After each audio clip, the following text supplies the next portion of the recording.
Swimming like a shark in a shrimp tank. Big fish, small pond in the shrimp tank. Welcome back to another episode of the Shrimp Tank. We come to you virtually from Seattle and all over the great PNW, as we like to say, the Pacific Northwest. Listen, if you want to learn how to start, grow, or run a successful business, this right here is the podcast for you. I like to call it the podcast of record. This is where street smarts and book smarts, they collide. Hello, everyone. I am Dan Whedon, and I am thrilled to have as my co-host today, Michelle Bomberger. Welcome, Michelle. We're going to be coming to talk to you in just a second. Our guest today is Andrea Heuston, and this is one impressive person. Andrea is founder and CEO of Artitudes Design. She has been in the tech industry for over 30 years. Her company, Artitudes Design, is a full-service creative services and experiential, I think I said that right, experiential design firm that specializes in connecting messages to audiences in a visually impactful way. And that's kind of all we do nowadays, right? It's all visual.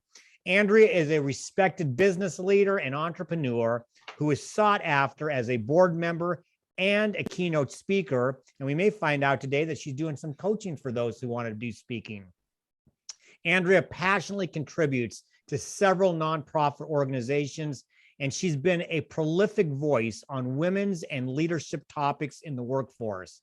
Just in 2020, she started her own podcast. We got to learn a little bit more about that. Her own podcast called The Lead Like a Woman Show, focusing on empowering women leaders to empower others through topical discussions and interviews with female leaders. She is passionate about helping to close the gender gap for women in business.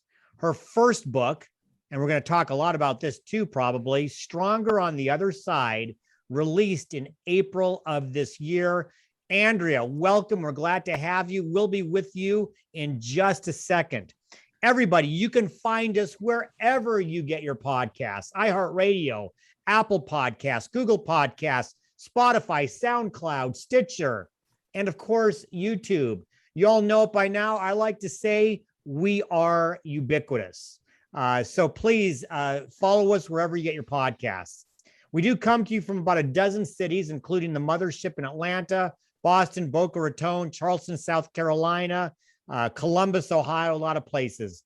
Now, before we bring on Andrea to get to learn more about her and her many businesses and cool things she's doing, hello there, Michelle. Hey, Dan. Feels like it's been ages since we were together. You know what? It does. It seems like about a month in between all the time, doesn't it? Amazing that way, isn't it? Funny how that works out.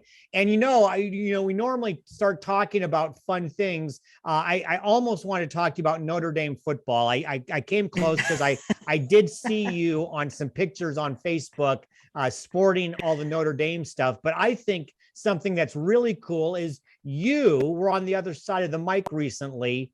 You were on someone else's podcast. Tell us about that experience. And what was the podcast? What did you talk about? Yeah, I was so fortunate and blessed to be asked by Andrea to join the Lead Like a Woman show. Aired about a month ago, I think.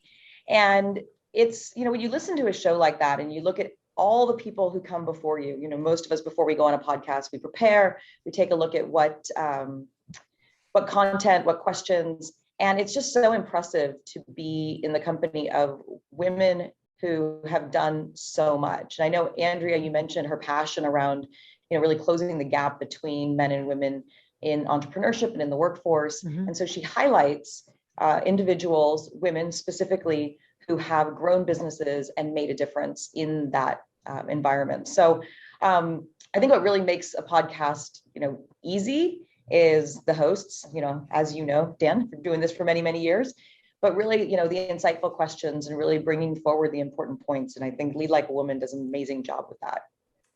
So what was, before we bring on Andrea to ask her a little bit about interviewing you, what was your biggest takeaway from being a guest on Andrea's podcast? What what would you say resonated the most with you? I think sometimes, you go into these wondering, what you have to offer that's really unique, right? And I think the questions that Andrea, presents or presented to me really kind of highlighted impromptu, spontaneously in the moment, that there's a lot there that is unique to share. And I think all of us bring that. We just don't necessarily know it walking into the room. And so it's one of the things I really love about this show too, is we do offer a very spontaneous kind of environment, which brings forward really unique and different aspects of the entrepreneur's life, not just their business. And Andrea and I have known each other for, decades might be accurate at this point. Ever. And I know so much about, her backstory, but for most of us, that's a very small part of the public image that we have in our business worlds. And I love the fact that both on this show and on Andrea's show, I experienced that personal side of entrepreneurship as well, which I think is so important. And so, it resonates so well.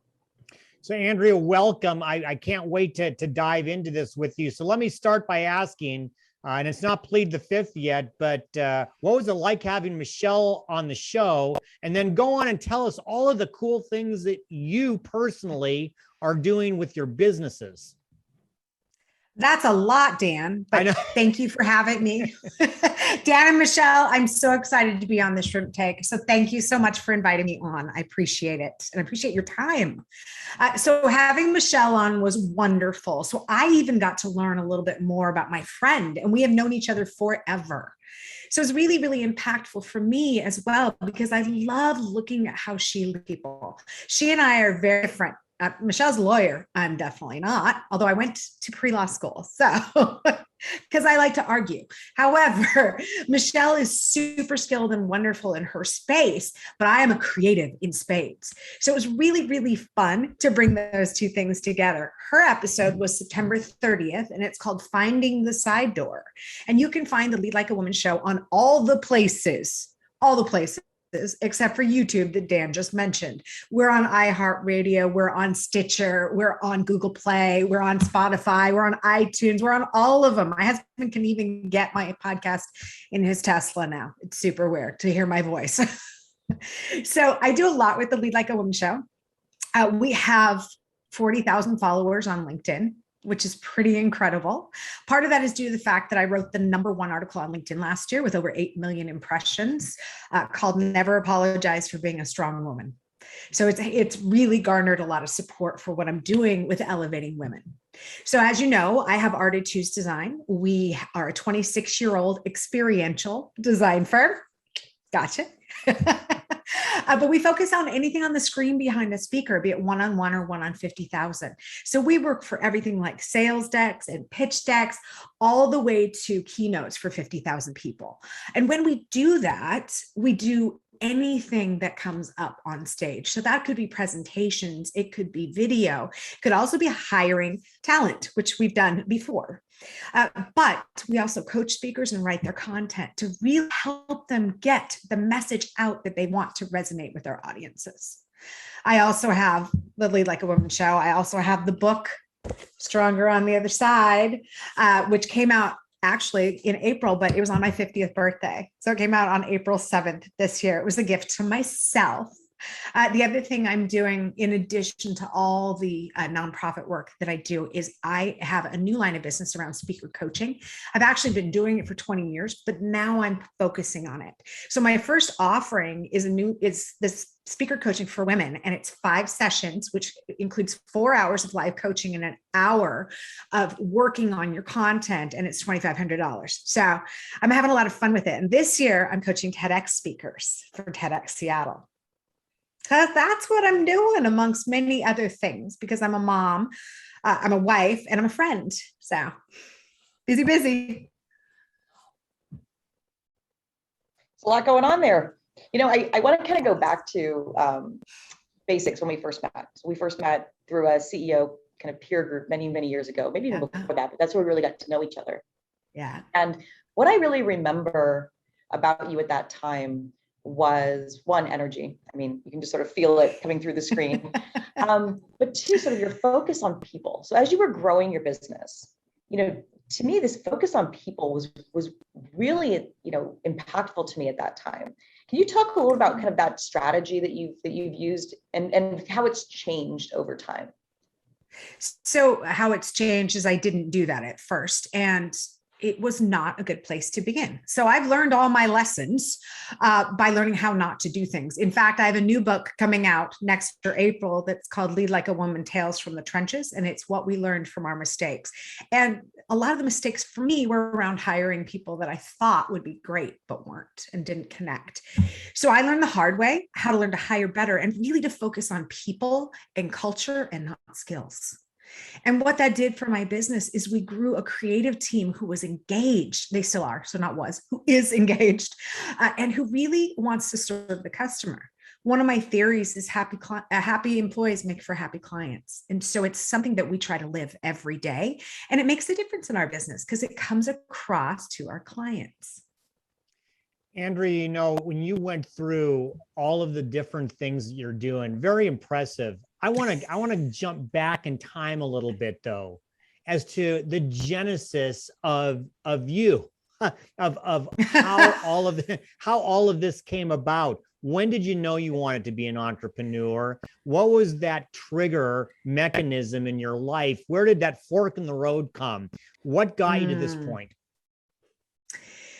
So when I returned from Denmark, I was an exchange student. I got an internship at an electrical engineering firm in their design department. I worked my way up for 7 years to be the creative services manager. And the company was purchased by a French firm. And they came to me one day. I was 24 years old. And they said, we'd like you to lay off your entire team of 7. And I went, I don't know how to do that, but here we go. So I laid off my entire team and I was 24, so I didn't see the writing on the wall. And I came back the next day and they laid me off. So 2 days later, I got a phone call because literally there were no cell phones back then. Or if they were shaped like a brick. So they called me on my landline and said, we made a mistake. We need you to come back and bring one of your team members. We have to roll out an entire brand change. And I said, I'll call you tomorrow. I got in my car and I drove to Olympia, which is the state capital of Washington State. And I got myself a business license for Artitudes Layout and Design. I decided right then that no one would ever control my destiny again but me. And I wasn't going to work for anybody else but myself. So I called them back the next day and I said, all right, I will come back and I'll bring Sandy and you will be paying both of us through my company. And it worked out really well. A lot of the people who left that company in the big layoff went to this little tiny software firm up in Redmond called Microsoft. So my phone started ringing off the hook. So I was a solopreneur for about 10 years until I hired the wrong person as a contractor. And I ended up in violation with the IRS. I did win my case, but he was wanted for child support in 2 states. And so he had named me as his employer when he was a 1099. And the burden of proof was on me. So I battled and I paid some fines. But my lawyer at the time said, the best thing you could do is to incorporate your company and hire real employees. And so that was how we were born. I haven't heard that story before. That's a new one. So I know again, a lot about your business, but I want you to share what do you find over the last 26 years was kind of the most impactful or pivotal moment in your business? That's easy, Michelle. So easy. In 2008, I went into a coma. I had some elective surgeries and I had 2 emergency surgeries that were unrelated. And June 1st of 2008, I landed myself in a coma. Landed myself because it was entirely under my control. And my book talks about that as well. But I came out of that coma 17 days later, and I came back to my business 6 months later fully. It took a long time to recover from this illness. But what I learned is, as a company, we had not failed. And for me, I touched 85% of everything that came in the door. I coordinated projects. I hired designers. I was the creative director. I was the art director. I worked with the clients on strategy. But I came back to the business and we'd survived. I mean, we were in single digits that year for the money we made, percentage-wise, but we were there. And I didn't have to do those things anymore. So it was like flipping a switch. They always say you need to move yourself out of the center as the entrepreneur and move back to what you do best and hire the people you need. I learned that I had hired super incredible people. And I always try to hire people who are smarter than me. You never want to be the smartest person in the room. And the company survived and thrived because I came back and I was the director of strategy, which is what I love to do with clients. And I became the CEO of culture as well. Well, Andrea, we got to flip. Oh, I'm sorry. We have a switch to flip. I think I said that right. We have a switch to flip ourselves. We got to go pay the bills. It's time to take a short break to hear from today's spotlight sponsor. And when we come back with Andrea Heuston for the Hot or Not section of the show, we're going to find out if it's okay to have friends and clients who are the same people. Don't walk away. We'll be right back with more of the Shrimp Tank. Your business is a valuable achievement, your livelihood, and your legacy. Every day, you're asked to balance business opportunities and legal risks. But engaging legal adds complexity and expense. You deserve to experience business law the way it should be: practical, responsive, approachable, and transparent legal solutions to support your business in every stage. With Equinox Business Law Group's General Counsel Services, you get a corporate legal department tailored to your business needs. Let us tackle those contracts, HR, partnership, and IP issues so you can get back to your most important work, seamlessly moving your business forward. To learn more about Equinox's fixed cost, all-inclusive legal services, visit our website at equinox.law or email contact@equinoxbusinesslaw.com. Equinox Business Law Group. Business law the way it should be. Welcome back to the Shrimp Tank, where we interview the best and brightest CEOs and business leaders in the greater Puget Sound, the Pacific Northwest. I'm Michelle Bomberger, here with Dan Whedon today. And our guest is Andrea Heuston with Artitudes Design. So let's get started with Hot or Not. All right, Andrea, if you've seen any of the show, which I know you have, you know this is where Michelle and I pepper you with questions about business, about life, about a whole lot of things. We're going to ask you if it's hot or not and why or why not. And I'm afraid at the end you win absolutely nothing other than you get the joy of talking to us. So I'm going to start out. I teased this out a little bit. Hot or not, personal relationships with clients. Hot. Why? And the reason I think it's hot is because you build a trust with your friends. And so they have that level of comfortability with you as long as you are true to your word and as long as you do what you say you're going to do. And so I have built I built the company on trust, authenticity, and integrity. And those aren't our core values anymore, but that is what it was built on. And so working with friends, I've had some bad experiences, but working with friends as clients has worked out really well because we trust each other. All right. So hot or not, in-person corporate events. They're not hot right now, I got to tell you.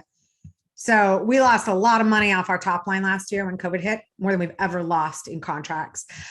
And they're very slow to come back. So most of our corporate clients, we work with clients like Microsoft, Expedia, Tableau, SAP, Salesforce. They're still all doing remote virtual events. So I do see them coming back, but I don't see them coming back to the same degree. I think we'll see hybrid options where some people will be in person or they'll do smaller groups all over the country instead of bringing people to one place. For some of those that are 20 to 50,000 people, they just don't want to create that petri dish right now. So I think they're going to come back, but not to the same degree.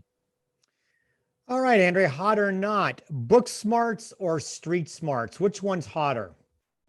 Street smarts. I thoroughly believe that if you do not have the ability to connect with people, even if you're brilliant and book smart, you're not going to get very far in life. So I really think streets. Yeah. And just a quick follow up to that. I think you just nailed it. It's about connectivity and engagement and being able to, because I've met a lot of smart people who really struggled in the communication thing. And you're working right now with clients and helping them to become better communicators, better influencers. I just as a quick follow-up, not everybody's wired that way. Is it a skill more than inherent? Oh, I think it's very innate, but I think you can learn street smarts. So, but you have to put yourself in the situations where you feel uncomfortable in order to get to the point where you do feel comfortable. I kind of call that failing forward, because really without failing at that kind of connection, you can't figure out how to succeed. Yeah, this one's along the same lines. Hot or not, personal brand development. Oh, very hot. I believe that people who really want to stand out in a crowd need to focus on their personal brand. It has been something I've been doing for the last year. So I'm no longer Artitudes Design, which I was for years and years, but now I'm Andrea Heuston. And so what I want is for people to understand that they need a personal brand if they want to stand out in the marketplace, and not a brand that is necessarily connected to your company. So Andrea, you may not know this, but I tell people that It's a Girl is the story of my life. I have two wonderful adult daughters, and now I have two beautiful, precocious, and crazy little granddaughters who will grow up into bright young women as well. I've been surrounded by women my whole life. I guess hot or not, men like me or any man reading your book reading your book about leading like a woman. Is that hot or not? I think that's hot. So first of all, Dan, you must have been 12 when you started, because you can't be a grandfather. There's no way. However, I believe it's hot. My husband wears a shirt all the time that says "Bet on Women." So everyone on earth should be a feminist, because all that means is that we're supporting women. It doesn't mean that you're not, it doesn't mean that you're feminine. It means you're a feminist. And to do that just means that all boats rise with the incoming tide. So I think it's hot. In fact, I'm starting a new line on my podcast called The Men Who Support the Women, because I've had so many men come to me and say, I listen to your podcast, but it's all women. How can I show that I'm supporting women as well? So that's my next, starting in January, I'm going to have a group of men on for the Men Who Support the Women. So I think it's hot, Dan. Thank you for asking. Hey, Michelle, would you mind if I added one question in between there? We usually go back and forth, but I have a follow-up, and otherwise I'd forget. I'll forget this question if I don't ask right now. I do know from having raised daughters, and I used to coach high school girls basketball. I know that high school, that area, that time is volatile, critical, crazy. I think volatile is probably the best word for young women. Yeah. What would you recommend to people who have daughters who are either in that time frame or coming up to them, to help support them, to help them become leaders and entrepreneurs, or whatever it is that they want to do? What would your recommendations be? So first, I have to say that high school and middle school is hard. It's brutally difficult, because they've set a bar and they want everyone to be at the same bar. Everybody wants to look like each other. They want to sound like each other. They want to be like each other. So being different is frowned upon.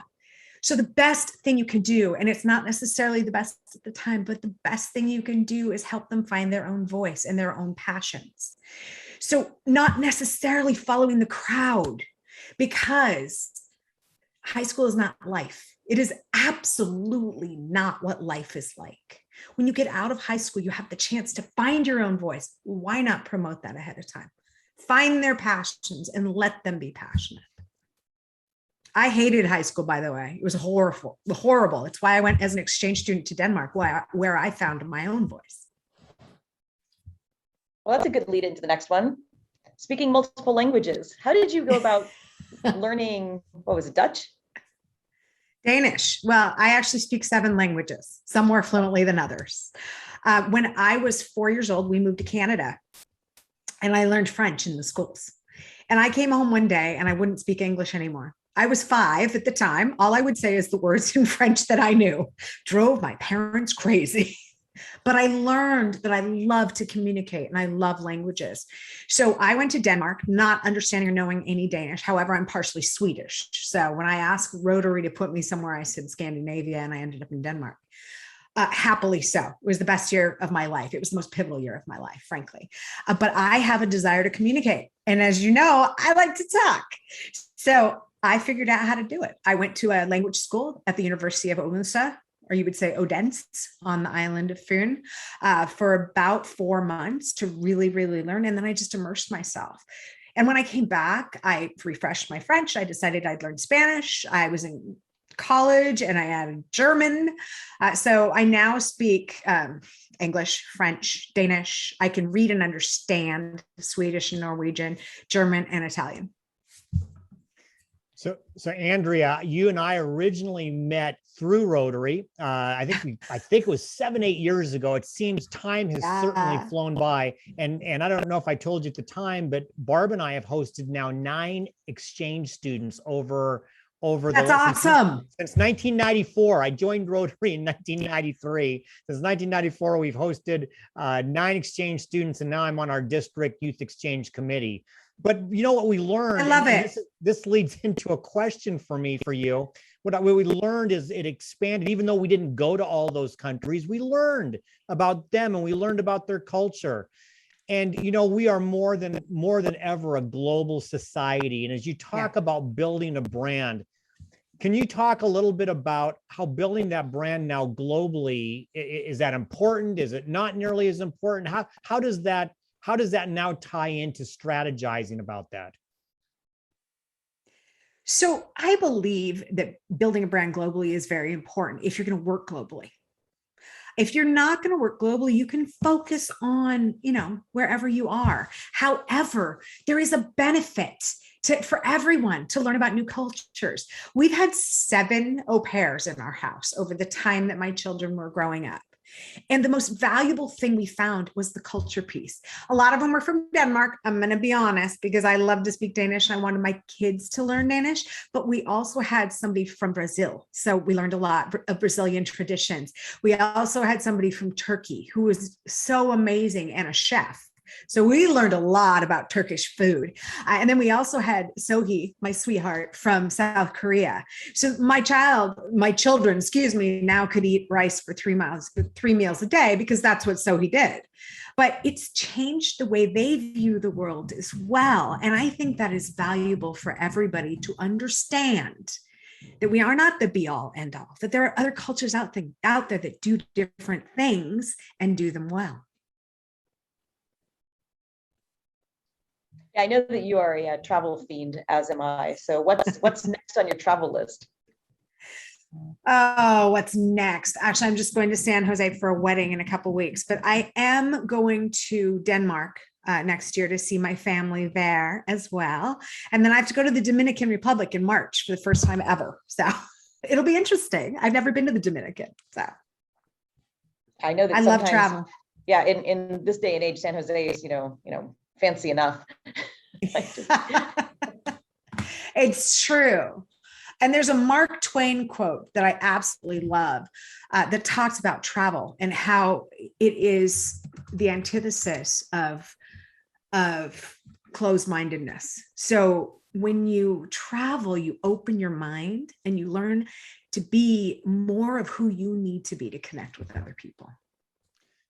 So before I go into commercial, quick question. When we travel, I always like it's about food. Part of it is about food. I like to try. Do you have a favorite from all the places that you've traveled? And it can include, Denmark.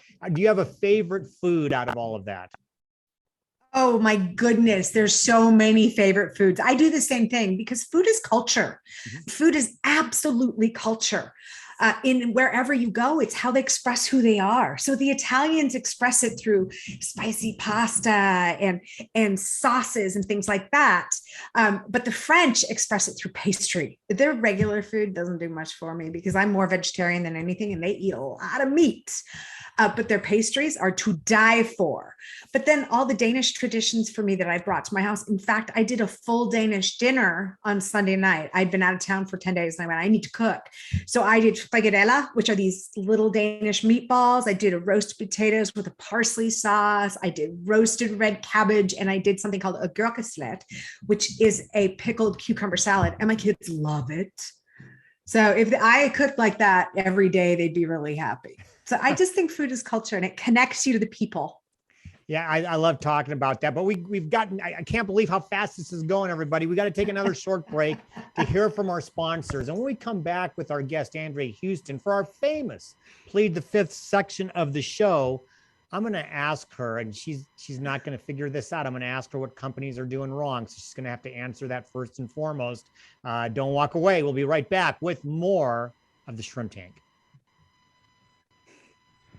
Plead the Fifth is brought to you by our corporate sponsors: Ideal Life 360, Cornerstone Financial, First Underwriters Insurance, and a Kitsap Sun newspaper.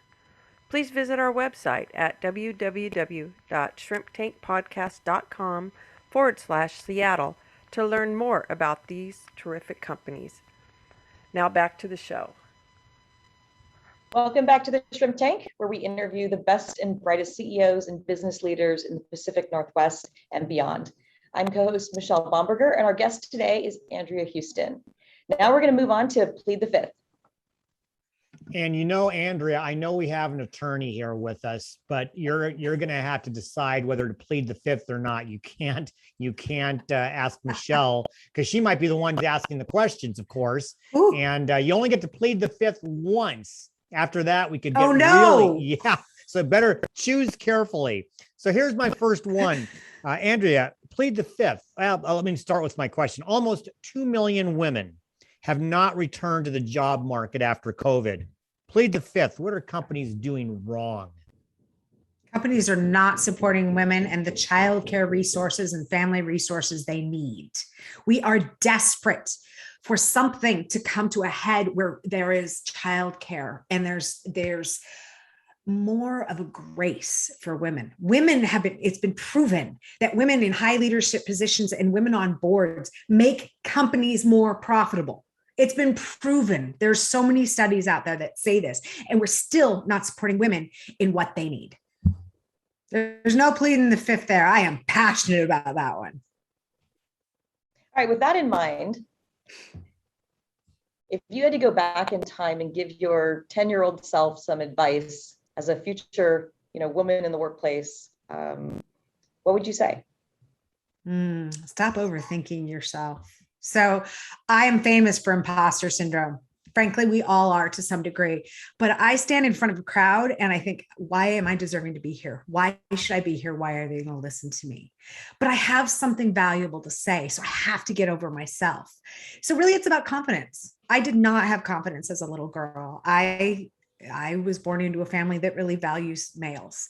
And so it was a hard place to be. I felt other most of my life until I found my voice.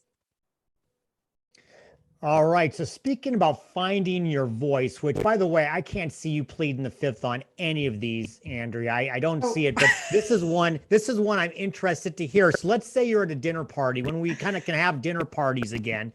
You're at a dinner party and you've been seated next to someone you don't know.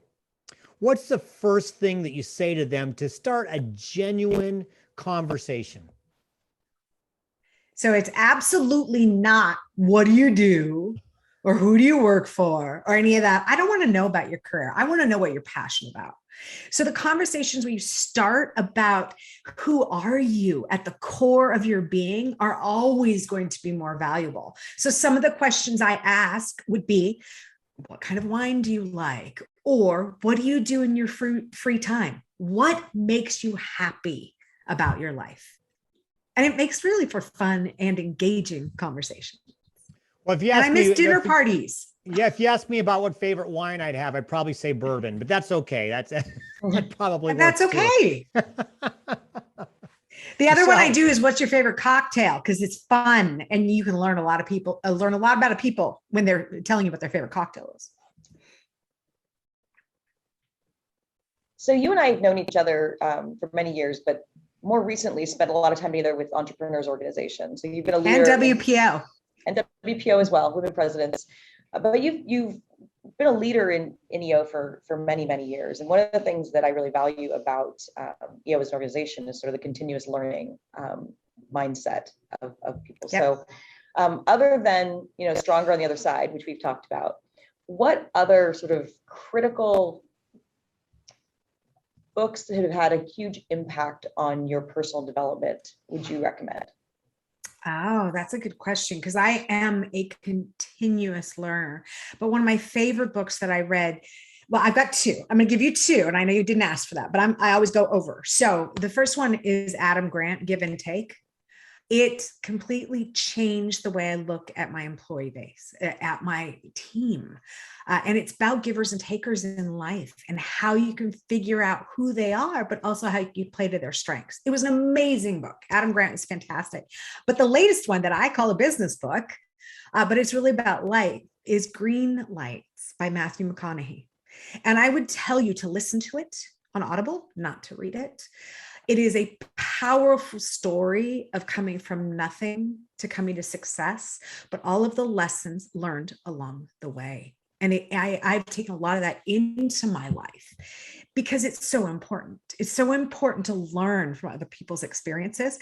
And I've never been a giant star fan. I don't follow celebrities. I don't care much, but somebody recommended that book to me as a business book, and it was so powerful. I've heard that from numerous people. I've also listen to it because Matthew McConaughey narrating it is really impactful as well. So what I'm going to have to and his say voice is like honey. All right. How's that? That's right. Close? Was that close? Listen, Libro.fm is our affiliate, so don't have to go to Audible. We can go to Libro.fm and you buy it from your independent bookstore, basically the one that you support. And I actually support an independent bookstore owned by a Black female owner in Chicago. So when I go get Matthew McConaughey's book at the end of this through Libro.fm, so quick plug for them. Now, listen, Andrea, we've been asking this question, and I know that you have tons of time available based on what I've heard, but let's say I make you have to start a new business and it's based on a hobby. You can't be doing the business already. So what is the hobby you would start a business with? I would be a baker. Oh. So I have forever in my life, I have been a baker. I started when I was probably about 6 years old. And when I first got married, I would bake every weekend. I would bake bread every weekend. But if Eric came home, my husband, in the middle of the week, and I was working on bread, he knew to stay away because I didn't use a dough machine or dough hook on my KitchenAid. I would pound that bread to get rid of my aggressions. But I absolutely love to bake. It's one of my favorite things to do, and it's how I relax. I wouldn't make a lot of money, but I'd start a bakery. I think you and I have that in common because I'm a big cook. A lot of these virtual cooking classes over the last year have been, actually quite rewarding. The access to international cuisine, to local chefs, to cocktails, wine, baking. So I think there's been even more exposure than previous because we've kind of been forced into this new world. Yep, and I love it. Yeah. So what's on the horizon? I know you've got like dozens of things that are kind of in your current base, some of them new, some of them old, but what's next? What's the 10-year plan? Oh, geez.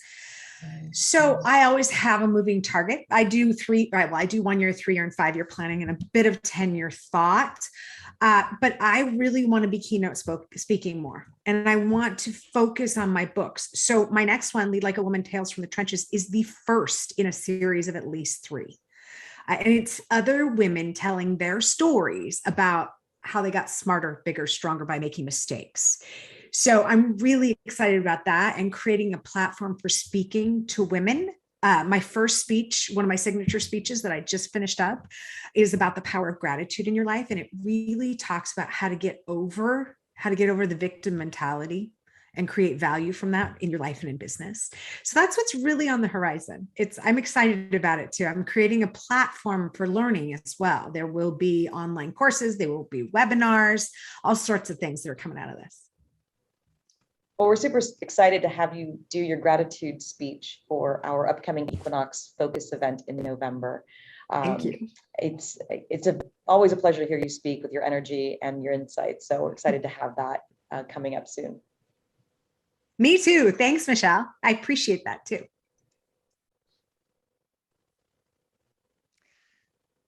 So I have, as Michelle kind of gets geared up to send us out, I have one final question that I want to ask you. And I should have asked this earlier. It's a little bit of a serious question, but I think it's an important one.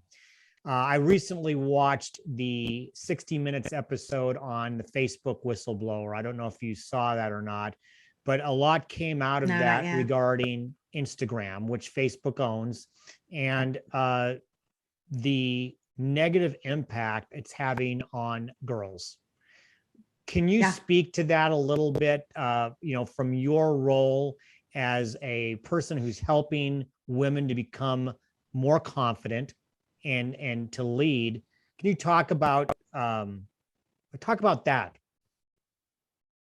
So I think social media in general isn't a positive place to be, especially for girls, because you are always comparing yourself to what you see out there. And frankly, we put our best versions out there, and sometimes they're completely dishonest.